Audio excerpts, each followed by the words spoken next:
Hello മക്കളെ, ഇന്ന് നമ്മൾ ക്വിക്കായി റിവൈസ് ചെയ്യാൻ പോകുന്നത് 4 മാർക്ക് നിങ്ങൾക്ക് കൺഫേം ചെയ്യാവുന്ന ഒരു ചാപ്റ്റർ ആണ് മെക്കാനിക്കൽ പ്രോപ്പർട്ടീസ് ഓഫ് സോളിഡ്സ്. മക്കളെ, ആദ്യം നമ്മൾ ഡിസ്കസ് ചെയ്യാൻ പോകുന്നത് സ്ട്രെസ് ആണ്. റീസ്റ്റോറിംഗ് ഫോഴ്സ് ബൈ ഏരിയ ആണ് stress. Unit newton per metre square ആണ്. സീരിയസ് unit dyne per centimetre square ആണ്. സ്ട്രെസ്സുകൾ തന്നെ പ്രധാനമായിട്ട് 3 രീതിയിൽ: longitudinal stress, volume stress, shear stress. Strain എന്ന് പറഞ്ഞാൽ change in dimension by original dimension ആണ്. 3 type strain: longitudinal strain, volume strain, shear strain ആണ്. Longitudinal strain delta L by L, volume strain delta V by V, change in volume by original volume, shear strain delta x by L ആണ്. മക്കളെ, Hooke's law എന്ന് പറഞ്ഞാൽ within an elastic limit stress is directly proportional strain and stress by strain is a constant and that constant is called modulus of elasticity ആണ്. ആ constant ആണ് modulus of elasticity. പ്രധാനമായിട്ടും 3 type modulus of elasticity: Young's modulus, bulk modulus, shear modulus. Young's modulus calculate ചെയ്യാനുള്ള equation ആണ് F L by A delta L. Bulk modulus കാണാനുള്ള equation ആണ് minus P B by delta V. Shear modulus കാണാനുള്ള equation ആണ് F L by A delta X. മക്കളെ, ഇനി bulk മോഡുലസിന്റെ reciprocal bulk മോഡുലസിനെ കംപ്രസിബിലിറ്റി എന്ന് വിളിക്കാം. ഇനി ഒരു വയറിന്റെ താഴെ ഒരു എം മാസ് കെട്ടിത്തൂക്കിയിട്ടേക്കുവാണ്. സോ അവിടെ ഇലോങ്ങേഷൻ എത്രയാണെന്ന് ചോദിച്ചാൽ M G L by A Y ആണ്. അവിടെ ഫോഴ്സ് ആയിട്ട് എടുക്കേണ്ടത് എം ജി ആണ്. M G L by A Y ആണ്. ഈ യങ്സ് മോഡുലസിന്റെ ഏറ്റവും വലിയ പ്രോപ്പർട്ടി, യങ്സ് മോഡുലസ് മക്കളെ ഒരു മെറ്റീരിയൽ പ്രോപ്പർട്ടിയാണ്.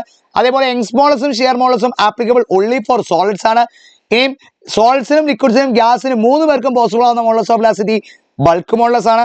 ഇനി മക്കളെ പറയാൻ പോകുന്ന ഒരു വയർ അതിന്റെ സ്വന്തം വെയിറ്റ് കാരണം ഇലോങ്ങേറ്റ് ചെയ്യുന്നു. Elongation of a wire due to its own weight എന്ന് പറഞ്ഞാൽ ഇലോങ്ങേഷൻ ഡെൽറ്റയിൽ കാൽക്കുലേറ്റ് ചെയ്യാൻ യൂസ് ചെയ്യുന്ന ഇക്വേഷൻ ആണ് rho L square G by 2y ആണ്. ഇനി work done on stretching a wire, work done കാണാനുള്ള ഇക്വേഷൻ ആണ് മക്കളെ half F delta L or half stress into strain into volume. Work per volume or energy stored per volume എന്നൊക്കെ ചോദിച്ചാൽ half stress into strain എടുക്കാം. സ്ട്രെസ്സിന് പകരം y into strain കൊടുത്താൽ half y strain square എന്ന് എടുക്കാം. Or stress square by 2y എന്ന് നിങ്ങൾക്ക് എടുക്കാം. ഇനി പോയ്സൺസ് റേഷ്യോ ആണ് പറയാൻ പോകുന്നത്. പോയ്സൺസ് റേഷ്യോ എന്ന് പറഞ്ഞാൽ ലാറ്ററൽ സ്ട്രെയിനെയും ലോഞ്ചിറ്റ്യൂഡിനൽ സ്ട്രെയിനെയും കൂടെ റേഷ്യോ ആണ് പോയ്സൺ റേഷ്യോ. ലാറ്ററൽ സ്ട്രെയിൻ എന്ന് വെച്ചാൽ change in diameter by original diameter. Longitudinal strain change in length by original length ആണ്. And can be given by minus delta D L by D delta L ആണ്. ഇനിയും ശ്രദ്ധിക്കുക, Poisson റേഷ്യോയുടെ theoretical value lie ചെയ്യുന്നത് -1 0.5 ഇടയ്ക്കാണ്. Practical value lie ചെയ്യുന്നത് 0 to 0.5 ഇടയ്ക്കാണ്. Young's modulus, bulk modulus, shear modulus poison ratio relation ആണ്. y is equal to 2η into 1 plus sigma, y is equal to 3b into 1 minus 2 sigma, 9/y is equal to 3 by plus 1 by b ആണ്. ഇനി അടുത്തായിട്ട് നമ്മൾ പറയാൻ പോകുന്നതാണ് bending of beams. Beams എന്ന് പറഞ്ഞാൽ structures ആണ് യൂസ്ഡ് ടു ക്യാരി ലോഡ്സ്. ലോഡുകൾ ക്യാരി ചെയ്യാൻ എടുക്കുന്ന സ്ട്രക്ചറുകളാണ് മക്കളെ ബീം എന്ന് പറയുന്നത്. ബീമുകൾ ബ്രേക്ക് ചെയ്യത്തില്ല. It just only bend. Beams break only when there bending becomes maximum bending ആകുമ്പോഴാണ് ബീം ബ്രേക്ക് ചെയ്യുന്നത്. എമൗണ്ട് ഓഫ് ബീം ബെൻഡിങ് ഒരു ബീമിന്റെ എമൗണ്ട് ഓഫ് ബെൻഡിങ് കാൽക്കുലേറ്റ് ചെയ്യാനുള്ള ഇക്വേഷൻ ആണ് WL³ by 4y/PD³. ആൻഡ് ഈ amount of bending is inversely proportional to നമുക്കറിയാം ഡെപ്തിന്റെ ക്യൂബാണ്. ഡെപ്ത് കൂടുന്നതനുസരിച്ച് എമൗണ്ട് ഓഫ് ബെൻഡിങ് കുറയും.